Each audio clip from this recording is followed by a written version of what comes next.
Hey, what's up, guys? It's Pat. I know I haven't made a video in a couple months, but I've been busy here in my second year of medical school, and it's been challenging, it's been difficult, but it's really been fantastic. I've learned so much, and I couldn't be happier. Even though I haven't been posting videos, I've still been actively keeping an eye on my YouTube channel, and I've gotten a couple more subscribers, and honestly, it feels like a decent amount of views on my videos, and I couldn't be more inspired or feel more encouraged to continue to make these videos. It's really been such a cool thing to see that people care about what I have to say. They care about my journey, that there's people out there who want to do the same thing that I've done, or at least considering it. And I look forward to continuing to make these videos, continuing to make friends, continuing to build this network of nurses wanting to make the transition to physician.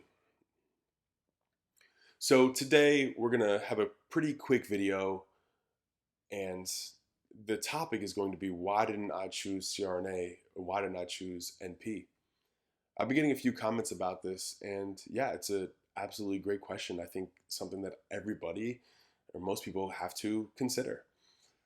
I'm not going to go into the nuances of the scopes of practice, the timeline for schooling, the cost of attendance, the salary potentials. That's just not what I'm going to be doing in this video. There's a lot of videos that will break that down. There's a lot of websites that will have all of that information readily available. And I probably won't be able to do it justice the same way that they will. But rather, I want to tell you why I decided to go to medical school and how I think maybe you can determine what is best for you. So it's pretty simple for me. I'm not going to give you probably the most satisfying answer, but the truth is, and if you've watched my other videos, you probably know what I'll say. It was so clear to me that medicine was my passion. It's what I loved. And I knew that I would have to put myself in a position to obtain the highest level of education, the highest level of training, and be able to practice at the highest level of the field that I loved. And I knew that I'd have to be a physician to do that. And at that point, it was pretty simple. There wasn't really anything else to consider. I knew what I wanted to do, and I wasn't going to stop till I got there.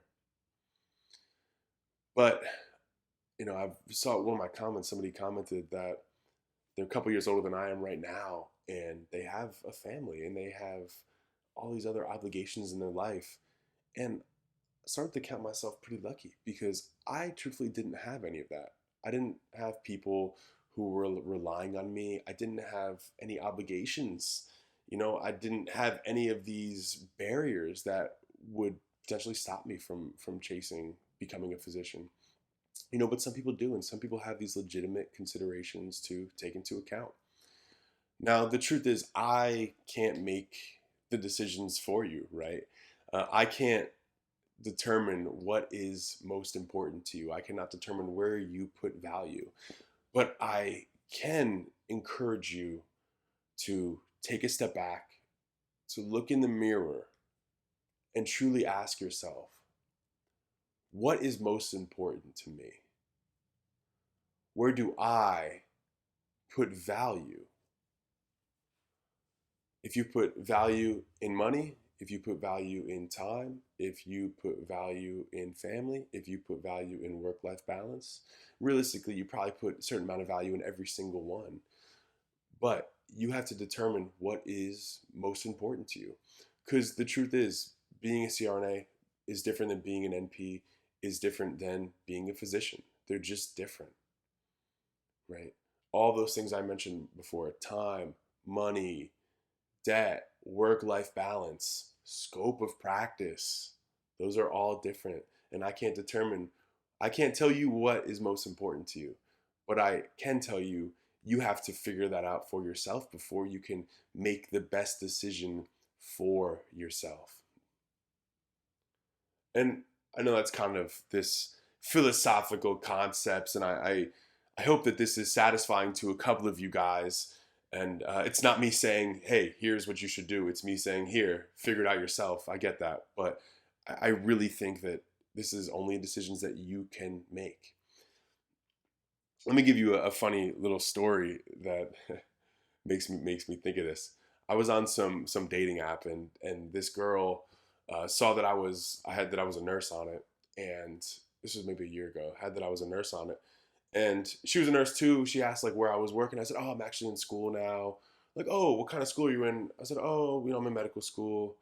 And she's like, "You're in medical school? Like, why would you go to medical school? That's just there's so much time, and you're going to be in so much debt." And I was like, "Well, what do you want to do?" And she wanted to do something that was in within nursing, a couple less years where she'd be making a lot of money. And her reasoning was, well, in 3 years, I'll be making this amount of money, and you still have 6 more years of training before you're making money. And you know that math checks out, sure. But and I've known this before, but I realized, man, how cool is it to be where I'm at in medical school, not for any other reason other than this is what I love, this is what I'm passionate about. Sure, I could be making money doing this, but honestly, that doesn't matter. Like, I really don't care. I'll make money one day. I mean, I'll make a lot of money one day. It's not even a thought in my mind. But that was really cool to me to say, you know what? I don't put value in simply how much money I'm going to make and how quick I will be making that money. That's not where I put value. That's not what I find to be important. Now, you can. There's no problem with that. But the whole point is you need to determine what is most important to you. One final thing I think is important just to reiterate, and that is scope of practice. You have all these other factors to consider: time, money, loans, the stress of getting into schools, all these legitimate things.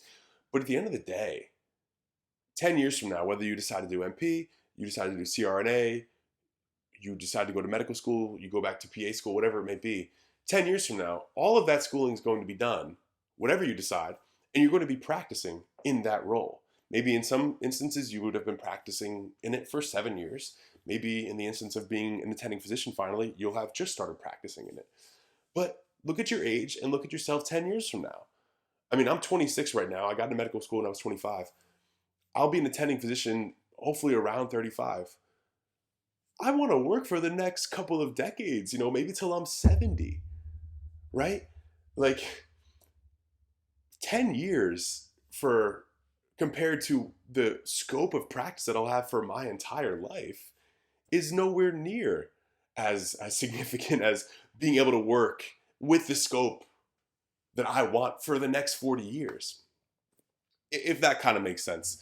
That you have all these things to consider, but at the end of the day, you're going to be practicing as one of these things. So really think about the scope of practice that you want in your life, for your career, for the long term.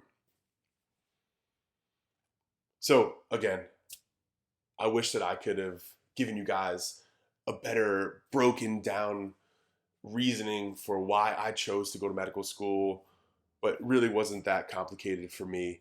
But so many of you guys do have true considerations to be made. And at the end of the day, like I said, look in the mirror, determine what is most important to you. Where do you put value? And I think only then can you truly move forward in deciding what is best for you. So that's the video for today. I hope it was a little bit helpful. If you guys have any thoughts or any comments, throw them in the comments. And please continue to let me know where you guys are on this journey. And I look forward to meeting more people.